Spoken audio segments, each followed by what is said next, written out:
Assalamu alaikum dear viewers and welcome to the Kids Show. I am your host Nayaab Parmar. For Muharram and Safar, we are going to focus on topics related to these months, mostly about the lessons learned from Karbala. Today we'll be discussing patience. We have two guests, Sister Zainab Reza and Sister Sausan Kareem. Welcome to the show. So, Zainab, what is patience for you? Patience means like showing forbearance or being able to bear difficulties but not reacting in any way, negative way. Can you go deep on that? Okay. Sausan, what do you think about patience? Being patient means waiting. It's like, you're forbearing, like, or sabr. You know you're taking in what's happening, but you're not reacting. You're tolerant. Yeah, you're bearing it. Okay. So, why is patience important? Patience is a very important quality to have if you want to maintain any relationship. So if you want to have friends and if you keep on fighting, then that means that you won't have patience. That means you won't have a good relationship. Sausan? If you're patient, then you can.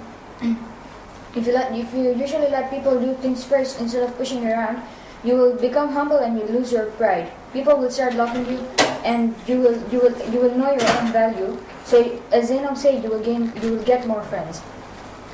Excellent. Now I'll go deep on patience. Developing your patience means developing your character. That's you're creating inner peace, control. When we remove what prevents our desire by exercising self-control through patience, we create a soul that's not rushed by here and now. We don't haste. Haste is waste.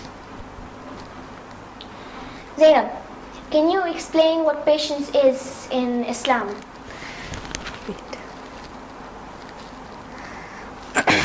Patience in Islam, there are 3 types of patience in Islam. It's the patience mean in Islam is also restraining from self-time in forbidden acts like drinking or doing stuff like that. So there are 3 types of patience: patience in doing obligatory acts, and there's patience while abstaining from evil, and patience during times of hardships. Sausan, can you explain patience in Islam? To me, patience in Islam is like you're staying away from what's not supposed to be done. You have willpower because if you're patient and stop yourself from doing something, then you're getting willpower because you're controlling your desires. Okay. So, Allah tells us in the Holy Quran that only those who are patient will receive reward without measure. Like Sulaiman ibn Qasim has said that the reward of every deed is known except for the reward of patience, which will be like heavy rain. You know how heavy rain is like just rushing at you? That's how the reward of patience is. And they say that the reward of those who are patient is like doubled. And Allah has mentioned patience in the Holy Quran 90 times. I'll just give a verse. This is a verse from Surah Al-Fal, verse 46. Allah has said, "And be patient. Surely Allah is with those who are patient." So, son, do you have any examples of patience that are not in Karbala? Do you have any examples of patience? I have examples of patience in Karbala. We're gonna wait. Can you give us a few examples Of what? of patience? In where? No, like normal patience. For example, how Prophet Ayub was patient when Shaitan made him go through so much, like losing his children and his health as well as his wealth. So Zainab, do you have any? You just said mine. Okay. So let's go to the patience that was there in the event of Karbala, which is our focus for this topic. Zainab, do you have anything on patience in Karbala? The example of patience in Karbala, when Hazrat Abbas had the ability to fight, when the armies of Yazid came to shift their tents away from the river Furat, but Hazrat Abbas had the ability to fight all of them, but he waited and he was patient and he listened to his Imam of the time. That's it? Then there's another one. Sausan, do you have anything on patience in Karbala? Imam Hussein was brought up according to the Quran, and in the Quran it says to be patient. Yeah. So he was brought up according to the life of patience. He saw his children and his companions dying in front of him. There were his kids and his relatives that he held in his hands, who died in his hands. Yet he was so patient and he remained calm. And his patience wasn't just out of weakness, but It was out of bravery. Well, yeah, out of bravery. And you know, those who saw Imam Hussein on the day of Ashura had said, "We have never seen a man remaining as composed as Imam Hussein, whereas his relatives and children were slaughtered before his eyes." We're all tested in many ways by Allah, who himself said in Surah Baqarah that He will test us. It says, "Be sure we will test you with something of fear and hunger, some loss in goods, lives, and the fruits of your toil. But give glad tidings to those who patiently persevere. Those who say, when afflicted with calamity, to Allah we belong and to Him is our return. They are those on whom descend blessings from their Lord and mercy. They are the ones who receive guidance."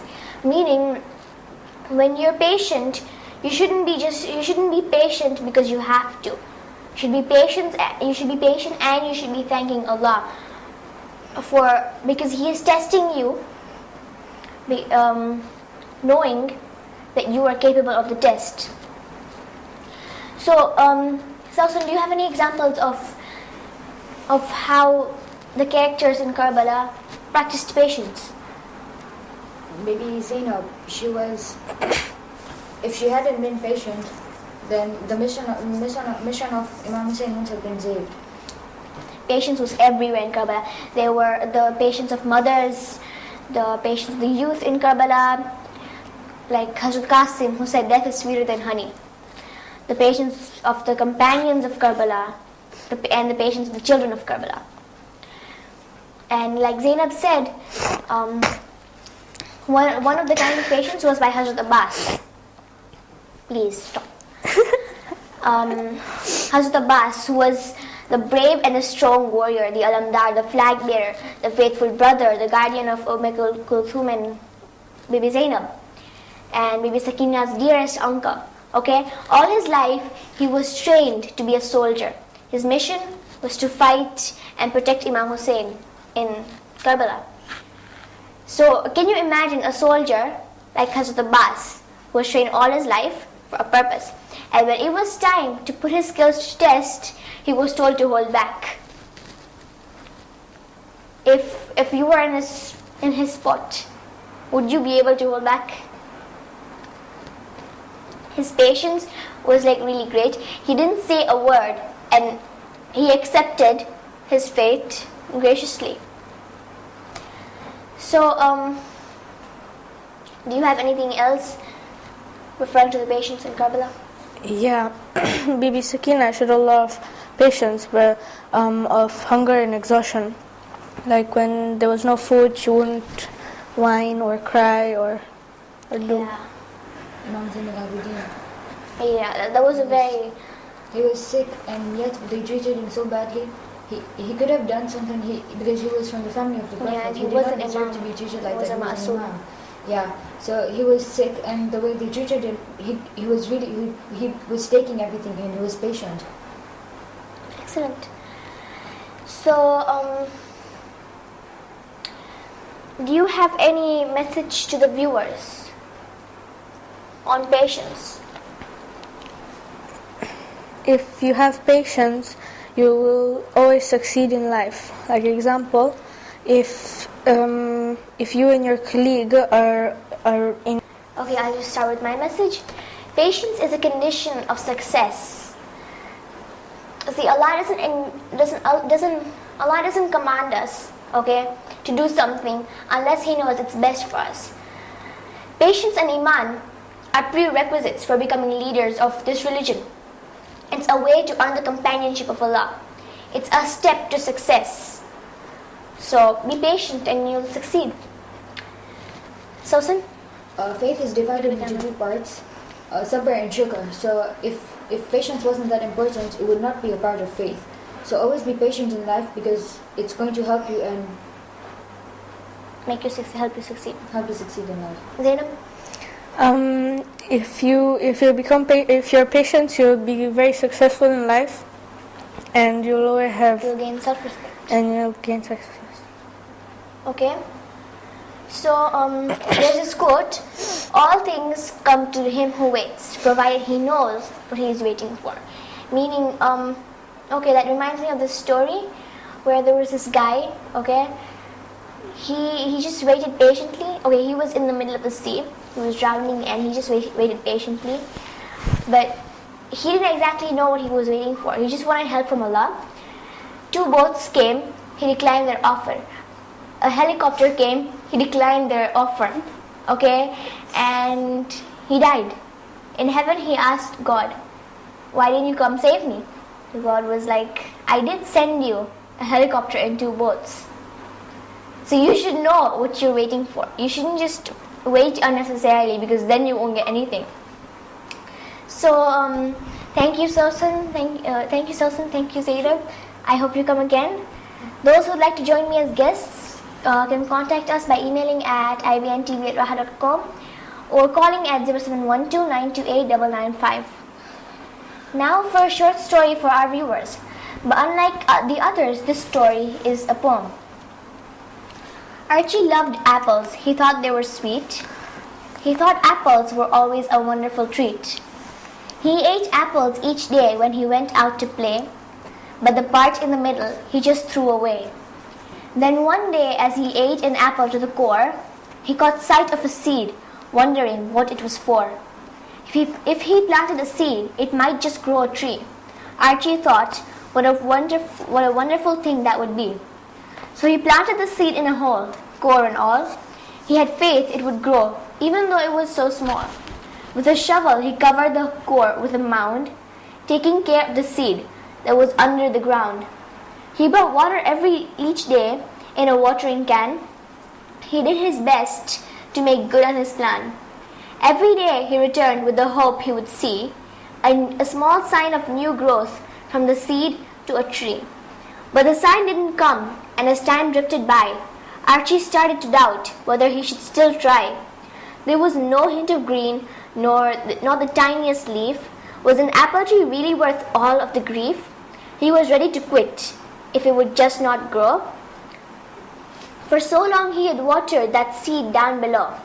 Archie went to his father to ask what to do, and his dad told him something that he never knew.